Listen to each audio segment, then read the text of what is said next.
እኔ ጓደኛ አለችኝ አብረን የተማርን ጓደኛ አለችኝ በጣም ነው የምወዳት ውለታሽ ነው የሚከብድ የሚለውን ዘፈን ለሷን ያዜምኩት ፍቅረኛዬ ነርስ ነች በነርሲንግ ዲፕሎማ አላት አሁን ልትመደብ ይመስለኛል ቃላቱ የሃጫሉ ሁንዴሳ ቦንሳ ናቸው ቃል ኪዳን መጽሔት በቁጥር 111 ሚያዝያ 2002 ዓ.ም እንግዳችን በተሰኛ አምዷ ላይ ስታነጋግረው ያጫወተን ነው ሃጫሉ ከሞተ በኋላ የቤተሰቡ አሁናዊ ሁኔታ እንዴት ያለ እንደሆነ ለማወቅ በጣቢያችን የተጠየቁት አንድ የሰላሌ ኦሮሞ የሆኑ ሊቅ ሚስቱና ልጆቹ ገንዘብ ችግር እንደሌለባቸውና የተንደላቀቀ ህይወት እንደሚኖሩ አውቃለሁ ሃጫሉ የተገደለ ሰሞን በውጭና ሀገር ውስጥ ካሉ ሰዎች በሚሊዮኖች የሚቆጠር ገንዘብ ተሰብስቦ ለባለቤቱና ለቤተሰቦቹ ሲሰጥ አስታውሳለሁ በዚያ ላይ እሱ የጀመራቸው ቢዝነሶችም እንዳሉም አውቃለሁ ሲሉ መልሰዋል ከቢዝነሶቹ አንዱ የብረት ንግድ ስለመሆኑ የተጠየቁት ይሄኛው የቅርብ ሰው አዎ በማለት ማረጋገጫ ሰጥተዋል ሃጫሉ ሁንዴሳ ቦንሳ ገና በ24 አመቱ ነበር ባሳተመው የኦሮምኛ የዘፈን አልበም ታዋቂነትን ያተረፈው ያኔም መገናኛ ብዙሃን ሊያነጋግሩት አጥብቀው የሚፈልጉት ወጣት ነበር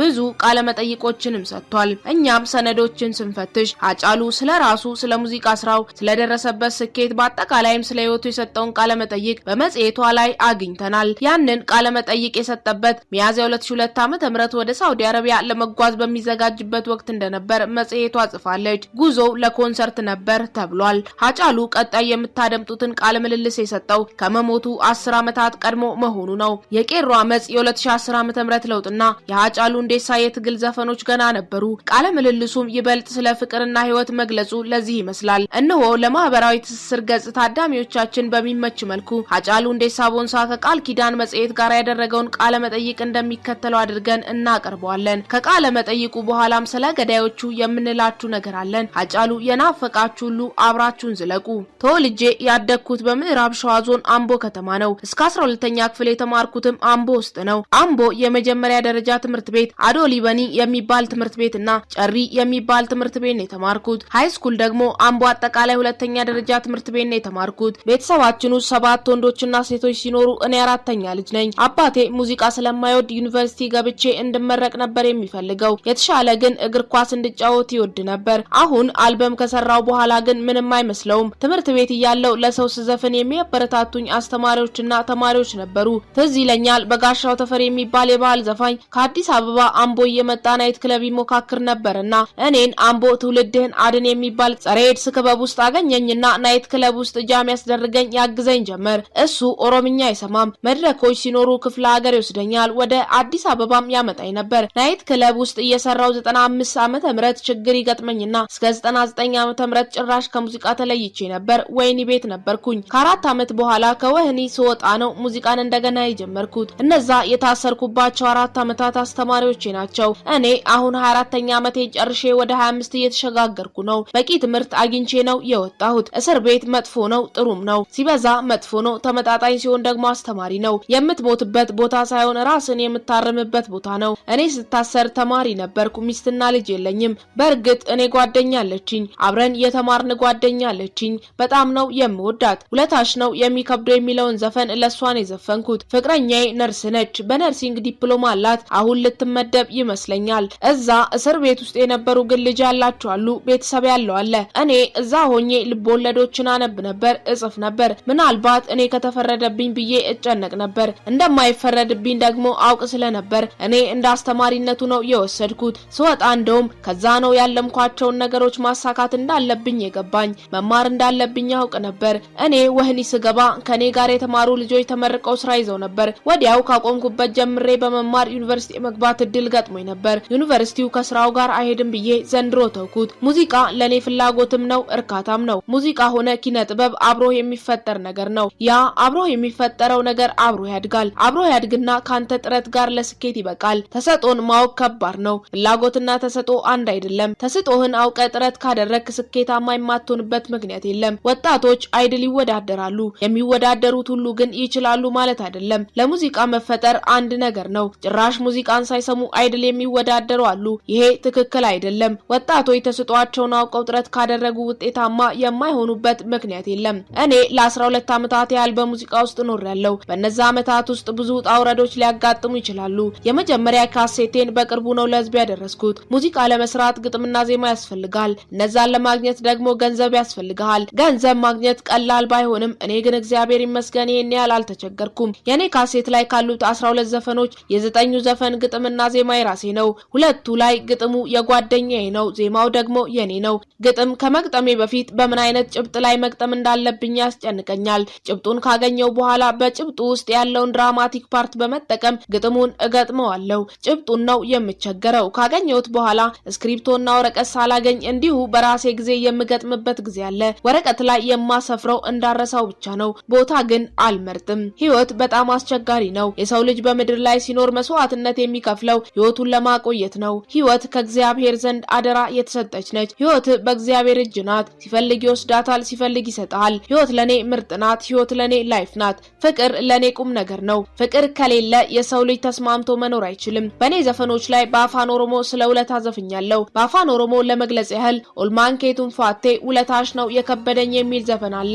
ሌላው ስለምወድሽ ነው የምቀናብሽ የሚል አለ። በአጠቃላይ ሁሉም ዘፈን የራሱ የሆነ ገጸ ባህሪ ያለው እኔ ሳላውቀው ለምን ተቀየምሽኝ የሚል አለ። ይሄ ሁሉ እንግዲህ በፍቅር ህይወት ውስጥ የሚደረግ ድራማ ነው። በአጠቃላይ ፍቅር ለኔ ህይወት ነው፣ ቁም ነገርም ነው። በአንድ አጋጣሚ አባገዳ የሚባል ሙዚቃ ቤት የመጀመሪያ አልበሜን እንደሚገዛኝ ሲነግረኝ ውል ማድረግ ነበረብኝ፣ ግን እንዴት እንደሚሸጥ አላቅም። እኔ የ12ኛ ክፍል ተማሪና በህዝብ ዘንድ የማልታወቅ እንዲሁም ነጠላ ዜማዎች የሌለኝ በመሆኑ ብር መጠበቅ እንደሌለብኝ ጓደኛዬ ሲነግረኝ ምንም ችግር የለም አልኩት። ከዛ በ40 ሺህ ብር ተዋዋልን። እኔ 100 ሺህ ብር አነሰ ከተባለም 80 ሺህ ብር ድረስ ጠብቄ ነበር። ሆኖም ባለሙዚቃ ቤቱ ጥሩ ስራ እንደሆነ አውቃለሁ፣ ግን አንተን ለማሳወቅ የሚወጣው ብር ከዛ በላይ ነው ሲለኝ በዚህ ብር ተዋውዬ ሸጥኩት። ሙዚቃው ከወጣ በኋላ ቋንቋን የማይችሉ ሰዎች ራስ ወደውታል። ባገኙኝ ሰዓትም ጥሩ ስራ እንደሆነ ይነግሩኛል። አንተ አንድ ስራ ከሰራ የጉልበትን ማግኘት አለብህ። በልመና ሳይሆን ደግሞ በስራ ነው ማሳመን ያለብህ። በብልጠት ወይንም በሌላ አቅጣጫ ሳይሆን መሄድ ያለብህ በቀጥታ ነው። ጥሩ ከሰራህ ህዝቡ ነው የሚያነሳ፣ ካልሰራህም ደግሞ ህዝቡ ነው ትችላለህ የሚል። አብዛኛውን ጊዜን የምሰጠው ለመጻፍ ነው። ምክንያቱም ብዙ ሰዎች እየደወሉ እናንተ የኦሮምኛ ዘፋኞች አንዴ ከታያችሁ ከዛ በኋላ ትጠፋላችሁ ይላሉ። እሱን ለማካካስ ጽሁፍ ላይ እበረታለሁ። ኪቦርድ፣ ክራር፣ ድራም እጫወታለሁ። መጽሐፍ ቅዱስ የጴንጤውንም የኦርቶዶክሱንም አነባለሁ። ቁርአንንም ማወቅ እፈልጋለሁ። የኦርቶዶክስም የፕሮቴስታንትም መጽሐፍ ቅዱስ አንባቢው ቁርአን ቢያነብ ይወድ እንደነበረ የነገረን ሃጫሉ ሁንዴሳ ቦንሳ ዛሬ በሕይወት የለም። ጣቢያችን የሃጫሉ ገዳዮች እነማን ሊሆኑ ይችላሉ ስትል የጠየቀቻቸው ስማቸው እንዲጠቀስ ያልፈቀዱ ሁለት የኦሮሞ ልሂቃን በአንጻራዊነት ተመሳሳይ ሀሳብ ሰንዝረዋል። በርካቶች በሃጫሉ ግድያ ላይ የተለያዩ አካላትን ተጠያቂ ያደርጋሉ ሲሉ ማብራሪያቸውን የሚጀምሩት በኢትዮጵያ አንድ ዝነኛ መገናኛ ብዙሃን ውስጥ በጋዜጠኝነት ሙያ የተሰማሩ የኦሮሞ ብሔር ተወላጅ ለምሳሌ ይሉና ጽንፍ የያዙ የፖለቲካ ቡድኖች በግድያው ይጠረጠራሉ። ነገር ግን በአብዛኛው ልሂቅም ሆነ የኦሮሞ ህዝብ ሃጫሉ ሁንዴሳ ገዳይ ተደርገው የሚወሰዱት መንግስት ማለትም የክልሉ ወይንም የፌዴራሉ ናቸው በማለት ይደመድማሉ። ሌላኛው እንዲሁ ስማቸውንም ሆነ ድምጻቸውን እንዳንጠቀም አደራ ያሉን የኦሮሞ ጉዳዮች ላይ የሚጽፉ ልሂቅ አብዛኛው የኦሮሞ ህዝብ ሃጫሉ ገዳይ አድርጎ የሚመለከተው ማንን እንደሆነ ስንጠይቃቸው ልሂቁ እንደተሰለፈበት የፖለቲካ ጎራና እንደሚደግፈው ድርጅት የሃጫሉም ገዳይ የተለያየ ነው በማለት መልሰዋል። አክለውም የሃጫሉ ግድያ በኦሮሞ ህዝብ ዘንድ ከፍተኛ የሆነ ግራ መጋባትና ድንጋጤ ፈጥሯል። ትልቅ የሆነ ግርታ ውስጥ ነው ዛሬም ድረስ ህዝቡ። በጣም በቃ የማይለቅ አይነት ማንን መደገፍ እንዳለበት አያውቅም። እንደዛ አይነት በጣም ያልጠበቀው አይነት ነው ህዝቡ የገጠመው በማለት በቅርበት ስለሚያውቁት ሁኔታ ያስረዳሉ። ምንጫችን በመቀጠል ልሂቃኑ ሃጫሉ የተገደለባት አጋጣሚ የፖለቲካ አቋማቸውን እንዲቀያይሩ ያደረገቻቸው ብዙ እንደሆነ ጠቅሰዋል። በግድያ ውስጥ ህወሓትን የሚገምቱ አሉ፣ ሻዕቢያንም የሚገምቱ አሉ እና መንግስትን እንዲሁም ሸኔን የሚጠረጥሩ አሉ በማለት የሃጫሉ ጉዳይ በኦሮሞ ህዝብ ዘንድ የማያግባባ ጉዳይ መሆኑን አስረድተዋል። በፊት ግብጽም ነበረች የሚሉት ምንጩ እየቆየ ሲሄድ ግን ይሄ ነገር ቀዝቀዝ እያለ እንደመጣ አይቻለው ባይ ናቸው። ይሄንን መንግስት ተቃርነው የቆሙት ሌሎች የፖለቲካ ልሂቃን ደግሞ መንግስት እንዳደረገው የሚያስቡ መሆናቸውን ጠቅሰዋል። በጣም አልፎ አልፎ የተወሰኑት ከዚህ ውጪ በሆነ ሁኔታ በግል ጉዳይ ሃጫሉ ተገድሏል ብለው የሚገምቱም ደግሞ አሉ የሚሉ ጸሐፊው እኔም በግል ሳወራቸው ያጋጠሙኝ ሚዲያ ላይም ያንን አስተያየት ሲሰጡ የሰማዋቸው አሉ ሲሉ አረጋግጠዋል። በሃጫሉ ግድያ ያተረፈ የፖለቲካ ቡድን አለው ተብለው የተጠየቁት የኦሮሞ ልሂቃን የሞት ነጋዴ ያደርገው የተመለከቱትን አካል ነግረውናል። ከሃጫሉ ግድያ ትርፍ መገኘቱን የሚያውቀው ገዳዩ ነው ብዬ አስባለሁ ብለው የሚጀምሩት የአርሲው ተወላጅ ምንጫችን አብዛኛው ሰው ግን ከግድያው የተገኘ ትርፍ አለመገኘቱን ያምናል። ትርፍ እንኳን ቢገኝ ከትርፉ ይልቅ ያስከተለው ማህበራዊ፣ ኢኮኖሚያዊ፣ ፖለቲካዊ ኪሳራና ቀውስ ያመዝናል። ግድያው በኦሮሚያ ክልል ሁከት፣ ሞት፣ የመብት ጥሰትና የንብረት ውድመትን ያስከተለ መሆኑን ከጥቅሙ ኪሳራው እንዲያይል አድርጓል ባይ ናቸው። ማን ሊሆን ይችላል ብለን ላነሳንላቸው ጥያቄም